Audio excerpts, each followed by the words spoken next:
Hey guys, Neely here, and I am coming in for a pregnancy update. And this is week number 7. Tomorrow I will be 7 weeks exactly. So on Wednesdays is when my week rolls over, so I'm planning on trying to vlog at least every Wednesday, but today's Tuesday, and I figured since I have time today and I feel like doing it, I might as well do it because you never know what tomorrow holds. So that's why I'm going to go ahead and get this done today. So first I'll just kind of talk about any symptoms I'm having and anything new that comes up each week.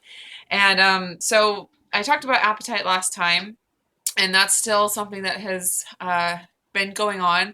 Basically, it's just I get really hungry all of a sudden, and then it takes like 4 or 5 bites and then I'm full and I'm like, oh, I'm really full and I only had like 4 or 5 bites. So like I will be all of a sudden really hungry, like I have to eat right now. And so I go into the kitchen and start cooking a meal, and then I'm so hungry that I eat a few bites of something while I'm cooking. And then by the time I finish cooking, I'm like, oh man, I'm not hungry at all.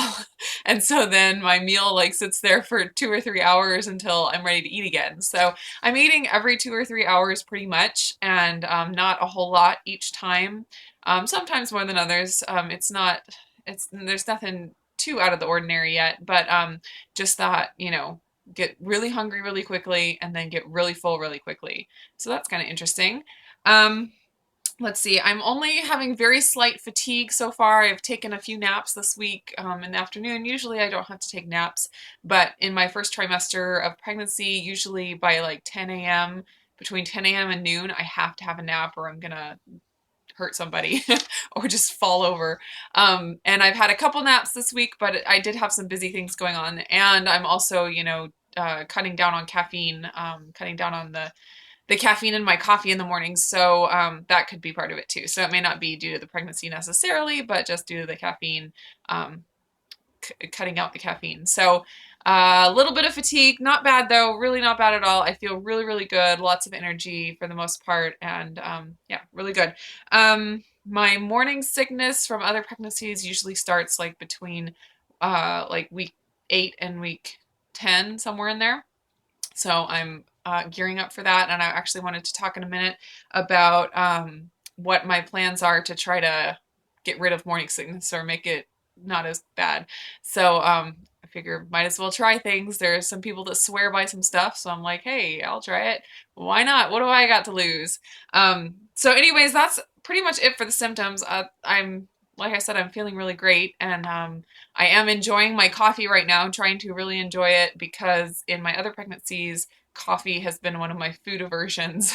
I will get to the point where I can't even stand to look at coffee. And so I'm enjoying it now because I enjoy it now, and pretty soon I may not. So focusing on that, and what else? I guess I'll just go ahead and talk about the morning sickness stuff that I've been researching and let you know what I'm trying and going to try. The first thing, like a lot of people have a lot of different opinions about the cause of morning sickness, and I don't necessarily think there's any definitive cause that is it for everybody, but I'm sure that there are different things that contribute to it. So, might as well, tackle all those things and see what happens. So, the first thing that some people have hypothesized that causes morning sickness in people, and some people, is H. pylori, which is a bacteria, a stomach infection. And apparently, about 50% of the population have this infection. It does not cause symptoms in everybody, but it does cause symptoms in some.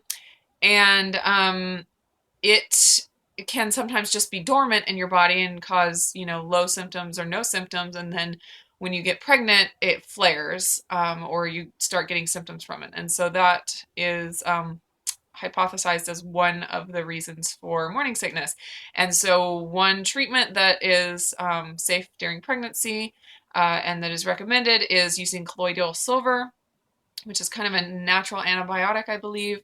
It's very safe, very natural, and like I said, good for pregnancy, good for kids. I mean, it's very, very safe from what I've read. So I started taking that. What you're supposed to do is take it 3 times a day, 1 teaspoon 3 times a day on an empty stomach. And I haven't been taking it all 3 times a day just because I don't have an empty stomach 3 times a day. Um, I'll take it in the morning for sure before I eat anything else, and then I'll try to take it in the afternoon and then before bed. But sometimes I don't get it in the afternoon, and then if I eat really late in the evening, I don't take it before bed because it says you really have to have it on an empty stomach for it to be effective.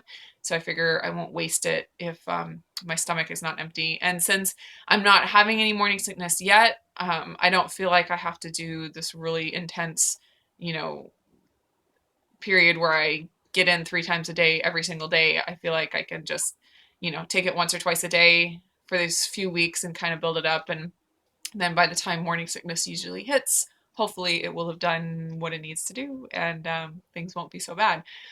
So that's the first thing, and I will put a link below to the article I read about this. And like I said, I'm not like jumping on any of these and saying this is definitely the cure and this is going to make everything better and I'm 100% believe in this. It's just kind of like, well, that's interesting. It could be the case, and it's not that expensive, and it's easy to do and very safe, so I might as well just try it. So I'm not putting it out there like a recommendation for everyone and saying everyone needs to believe this. I'm just saying this is what I'm trying, and here you go. Here's the information I read.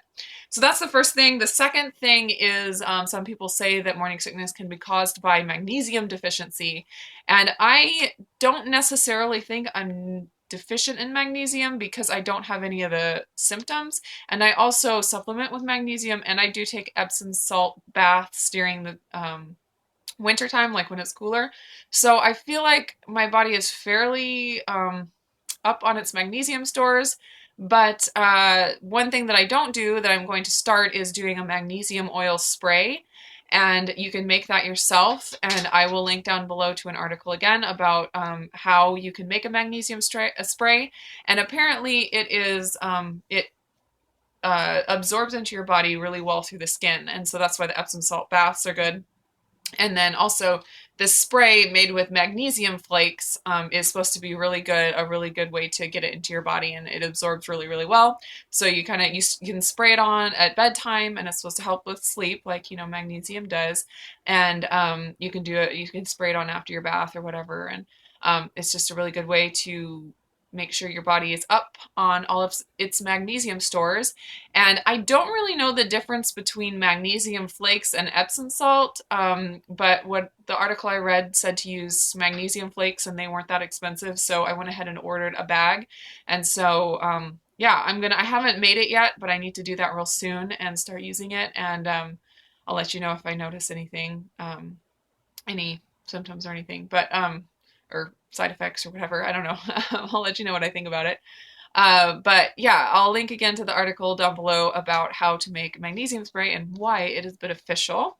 And then the last thing, and this is something I just read about this morning as a remedy for morning sickness, is by far the weirdest one, I think. But I mean, when you think about it, I guess it makes sense. But they said that eating beans can help with morning sickness. And if anyone has any experience with this or any of the morning sickness remedies that I've talked about, please let me know. I would love to hear your stories about it. But apparently, the article that I read, the lady said that morning sickness can be caused by an overproduction of bile by your liver.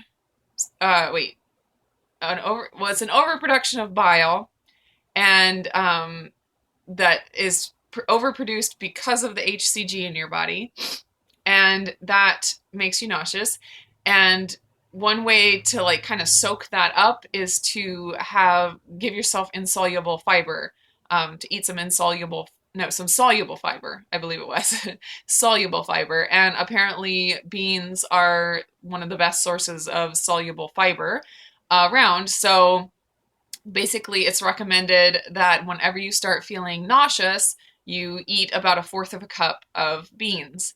And just basically anytime you feel nauseous, you eat 1/4 of a cup of beans. And apparently every time you do that and it soaks up the extra bile, the next production of bile isn't quite as strong. And so they say that you can get over morning sickness quicker because you're using up that bile instead of letting it sit and cause you problems.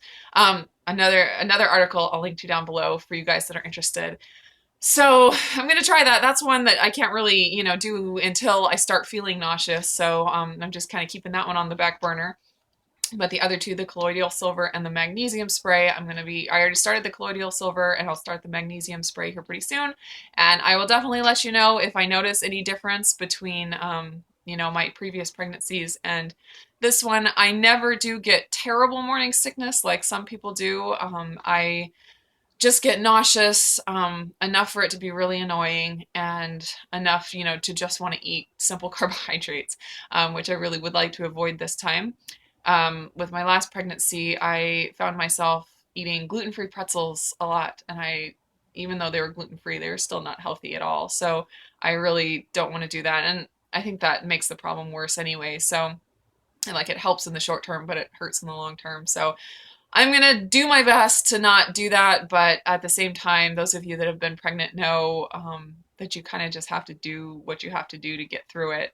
And you can have so many good intentions going in, but when you get there, you're just like, you just got to do what you have to do to survive. So I'm definitely, I'm not going to try to control it too much and just kind of listen to my body and go with the flow as much as I need to. But I do want to, be intentional about what I want to do and, at least have some plans in place and just be flexible with them. So that is all my morning sickness stuff. This is already 11 minutes long, so I don't want to go too much longer.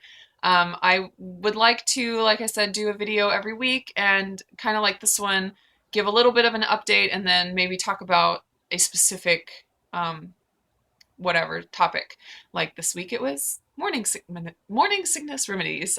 So I will be thinking about that and trying to come up with different topics to talk about and share about. And oh, as far as diet, things are going really well. I am not having any food aversions yet. I feel like I had my first craving today, and it was really weird because it was nothing that I normally crave, and it was seaweed. We were at the store, and I had tasted these seaweed snacks before. It's like olive oil and seaweed and salt and onion powder. The onion flavor is the kind that is really good. And I just thought of them and I was like, oh, that sounds really good. I'll grab some. And I grabbed a package and I was sitting down with the girls and I ate the entire package and I was like, oh my gosh, that was so good. And so I went back and bought like 4 more packages to bring home. So I really think that's a pregnancy craving because I've tried those things before and they never have tasted that good. So yeah, I think there's something to that. But I'm glad because that's a really healthy craving to have and something that is really good for my body. So that's great. But as far as THM, I am still doing the S's and the E's. I had one crossover on Sunday, my family breakfast with my family, with the girls and my husband. And but besides that, I'm really sticking to the S's and the E's. I don't necessarily lose weight with S's and E's. I have found, at least in the few months that I've been doing THM, I don't lose weight just doing separating S and emails. I have to do lots of fuel pulls and fuel cycles and all kinds of stuff to get my body to lose weight. So I'm not really worried about losing a whole bunch of weight by doing S's and E's. I just think I am one of those that doesn't need a whole lot of crossovers in order to gain a healthy amount of pregnancy weight. So I'm not going to because I really don't want to gain a ton of weight. And I feel good eating the S's and the E's separately, and I'm just going to keep doing it. But I'm doing mostly S's like normal. I try to do at least 1 email a day, although I do have an occasional full S day, and I seem to do fine with that. And yeah, that's about it. Everything's going real good, and I hope to do some more like recipe videos and more THM specific stuff besides this the whole pregnancy vlog. But I'll do that as I have time. And I'm at 14 minutes, so I guess I really should get going. But I will be back again at least next week for week number 8. I'll talk to you guys later. Bye.